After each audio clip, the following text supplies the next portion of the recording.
বিসমিল্লাহির রহমানির রহিম।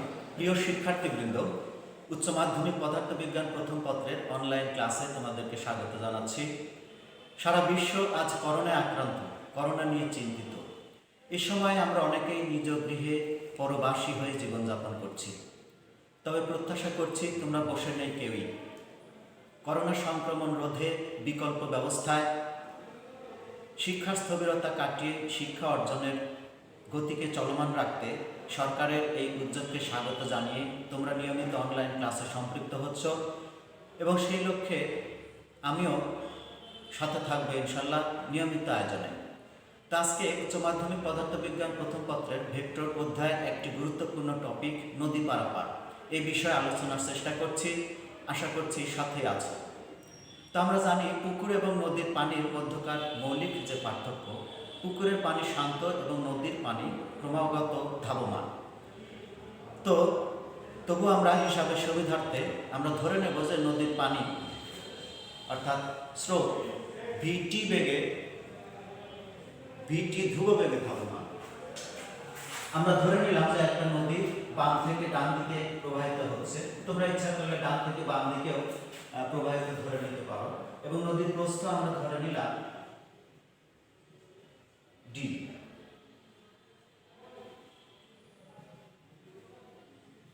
বাম থেকে ডান দিকে প্রবাহিত একটা নদীর প্রস্থ হচ্ছে ডি এবং স্রোতের বেগ ধরে নিলাম হচ্ছে ভিটি। স্রোতের বেগ ধরে নিলাম ভিটি এবং একটা নৌকাকে কিভাবে কোন দিকে যাত্রা করলে ন্যূনতম দূরত্বে পার হওয়া যাবে কিংবা সরাসরি যাত্রা থেকে বিপরীত বিন্দুতে পৌঁছানো সম্ভব হবে কিংবা আড়াআড়ি পার হওয়া যাবে কিংবা প্রস্থ বরাবর পার হওয়া যাবে, এই সব কিছুই আমরা প্রকাশ করতে পারি যে ন্যূনতম দূরত্বের মধ্যে পার হওয়ার জন্য মোস্ট ইম্পর্টেন্ট একটি কথা হিসাবে ন্যূনতম দূরত্বের মধ্যে পার।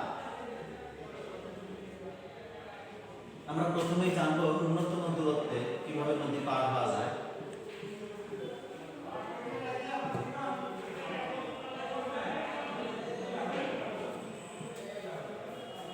আমরা জানি যে নদী যদি ধাবমান হয় তাহলে এ থেকে বিতে যাত্রা করতে চাইলে একটা নৌকা কিন্তু এ থেকে বিতে যেতে পারবে না, কারণ স্রোতটাকে এদিকে যেতে থাকে, স্রোত তাকে ধাক্কা দেয়।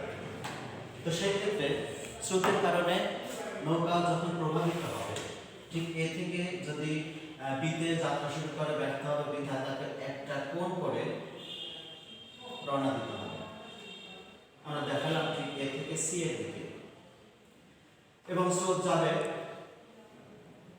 বাম থেকে ডানের দিকে ভিটি এবং স্রোত এবং নৌকা পরস্পরকে প্রভাবিত করে একটা বেগ তৈরি হবে, যে বেগে এ থেকে বিতে যাওয়া সম্ভব হবে সেই বেগটাকে আমরা ধরে নিলাম লব্ধি বেগ এবং তাকে ডাব্লিউ দ্বারা প্রকাশ করে নিলাম এবং নৌকার বেগ হচ্ছে ভিবি ভোট।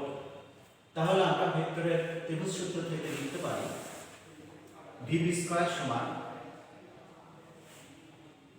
ভিটি স্কয়ার প্লাস হচ্ছে ডাব্লিউ স্কয়ার, বা ডাব্লিউ স্কয়ার সমান আমরা লিখতে পারি ভিবি স্কয়ার মাইনাস হচ্ছে ভিটি স্কয়ার। অতএব ডাব্লিউ সমান হচ্ছে root over VB square minus হচ্ছে ভিটি স্কয়ার। কাজে এ থেকে বিতে অর্থাৎ ন্যূনতম দূরত্বে যেতে যে সময়টা লাগবে সেই সময়টাকে আমরা টি দ্বারা প্রকাশ করলে সময় টি সমান আমরা লিখতে পারি দূরত্ব ডিভাইডেড বাই বেগ। এক্ষেত্রে আমরা লব্ধি বেগ লব্ধি বেগ আমরা পেয়েছি ডাব্লিউ সমান ভিবি স্কয়ার মাইনাস হচ্ছে ভিটি স্কয়ার। তার মানে ন্যূনতম সময় পৌঁছার জন্য, ন্যূনতম দূরত্বে পৌঁছার জন্য আমাদের এই সময় লাগবে। এবারে আমরা যদি ন্যূনতম দূরত্বের পরিবর্তে ন্যূনতম সময় আগে আমরা ন্যূনতম দূরত্বে পৌঁছার যে সময় সেটা নির্ণয় করে নিলাম। এবার আমরা যদি ন্যূনতম সময় নদী পার হতে চাই তাহলে সেই ক্ষেত্রে কি করতে হবে? সেই ক্ষেত্রে নৌকার জন্য সব থেকে সহযোগী হবে হলো স্রোত। যেন স্রোতের সহযোগিতা নিয়ে ন্যূনতম দূরত্বে ন্যূনতম সময় নৌকা পার হতে পারে। তাহলে সেই ক্ষেত্রে আমরা আরো একটা চিত্র এঁকে দিতে পারি, বা এই চিত্রটাই আমরা একটু সেটা হচ্ছে যদি এ থেকে আমরা সরাসরি এ থেকে বির দিকে যাত্রা করি, তাহলে নৌকাটা কি করবে, এই দিকে হয়তো কোনো একটা বিন্দুতে পৌঁছবে এবং সেটা লব্ধি বেগের দুইটা উপাংশ থাকবে। একটা হচ্ছে অনুভূমিক বরাবর স্রোতের দিকে, তার মান হবে ভিটি কজ আলফা ধরে নিই। আলফা হচ্ছে স্রোতের বেগের সাথে লব্ধি বেগের মধ্যবর্তী কোণ, এবং আরেকটা যাবে হচ্ছে উল্লম্ব বরাবর এ থেকে বির দিকে, তার মান হবে ভিবি ভিবি ভিবি আমরা এখানে ধরবো হচ্ছে ভিবি ভিবি সাইন আলফা। আমরা জানি যে অনুভূমিকের সাথে যে কোণ তৈরি হয়, অর্থাৎ যে কোণটা লব্ধির সাথে তৈরি হবে সেটা হবে কজ, এবং তার বিপরীত যেটা থাকবে অন্যটা সেটা হবে সাইন। তাহলে সেই ক্ষেত্রে আমরা দেখতে পাচ্ছি যে কেবলমাত্র এবি বরাবর যে ভিবি সাইন আলফা, এই মানটাই একটা নৌকাকে দ্রুত সময়ে অপর পারে পৌঁছে দিতে পারে। অর্থাৎ সেই ক্ষেত্রে আমরা লিখতে পারি টি সমান ডি ডিভাইডেড বাই লব্ধি বেগ। এই ক্ষেত্রে লব্ধি বেগটা আমরা কি নেব, যদি আমরা এখান থেকে হিসাব করি লব্ধি বেগ, তাহলে কিন্তু আমরা এটা যদি লব্ধি বেগ হয় ডাব্লিউ, আর এটা যদি হয় সরাসরি এ থেকে বিতে ভিবি সাইন আলফা, তাহলে কিন্তু আমরা নিতে পারি যে টি সমান g divided by VB sine alpha. আমরা যদি ডি এবং ভিবি কে স্থির ধরি, আমরা আগে ধরেছি যে ভিবি ধ্রুববেগে ধাবমান একটা নৌকা, আর নদীর প্রস্থটাও যদি স্থির হয়, তাহলে সেই ক্ষেত্রে আমরা কেবলমাত্র দেখতে পাই যে সময়টি সাইন আলফার উপরে নির্ভর করবে, অর্থাৎ T is proportional to 1 divided by sine alpha. আমরা দেখতে পাচ্ছি যে এ থেকে বি, অর্থাৎ যদি 90 ডিগ্রি কোণে স্রোতের সাথে একটা নৌকা যাত্রা শুরু করে, তাহলে কেবলমাত্র দ্রুত সময়ে নদীর অপর পারে একটা নৌকা পৌঁছা সম্ভব। তো সেই ক্ষেত্রে আমরা লিখতে পারি টি সমান d divided by VB sine 90 degree, তার মানে হচ্ছে ভিবি, অর্থাৎ ন্যূনতম সময়ে নদী পারাপারের জন্য আমাদের এই সময় লাগে। তো এটা আমরা বিকল্প পদ্ধতিতেও অবশ্য আগের যে নিয়মে আমরা লব্ধির সাথে সম্পর্ক করে টি এর মান নির্ণয় করেছি, তো সেই ক্ষেত্রে আমরা কিন্তু পারি কিভাবে, যে যদি এখানে যদি আমরা এইদিকে যদি স্রোতের বেগ নেই, এইদিকে যদি লব্ধি বেগ হয়, তাহলে কিন্তু আমরা লিখতে পারি যে ডাব্লিউ স্কয়ার সমান এইদিকে যদি ভিবি স্কয়ার হয়, তাহলে আমরা এইদিকে লিখতে পারি ভিটি স্কয়ার। তার মানে ডাব্লিউ সমান আমরা লিখতে পারি √, ভিবি স্কয়ার প্লাস হচ্ছে ভিটি স্কয়ার। তো এই ক্ষেত্রে কিন্তু সময় টি হবে d divided by √, VB square plus হচ্ছে ভিটি স্কয়ার। এই বিকল্প পদ্ধতিতে আমরা ন্যূনতম সময় নদী পারাপারের ইকুয়েশন বের করতে পারি। এরপরে আমরা দেখব যে নদীর ওপারে বিসি দূরত্ব কত। বিসি দূরত্ব হিসাব করতে গেলে আমরা নদীর ঠিক অপর পারে বি থেকে সি দূরত্ব, অর্থাৎ কোন বিন্দুতে নৌকাটা পৌঁছবে, তো সেই ক্ষেত্রে আমরা বিসি দূরত্ব যদি হিসাব করি, তাহলে দূরত্ব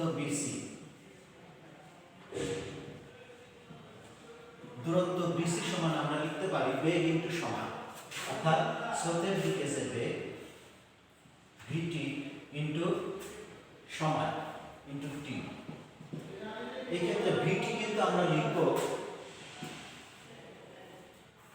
স্রোতের বেগ এবং স্রোতের দিকে নৌকার বেগের যে উপাংশ ভিবি কজ আলফা, তার মানে এটা লিখবো আমরা এখানে ভিটি না লিখে আমরা ভিটি লিখতে পারি বেগ ইনটু সময়, আর এই বেগটা হবে মোট বেগ, অর্থাৎ স্রোতের বেগ প্লাস হচ্ছে স্রোতের দিকে নৌকার বেগের উপাংশ, তার মানে আমরা লিখতে পারি ভিবি কজ আলফা প্লাস হচ্ছে ভিটি স্রোতের বেগ, তার সাথে গুণ হবে সময়।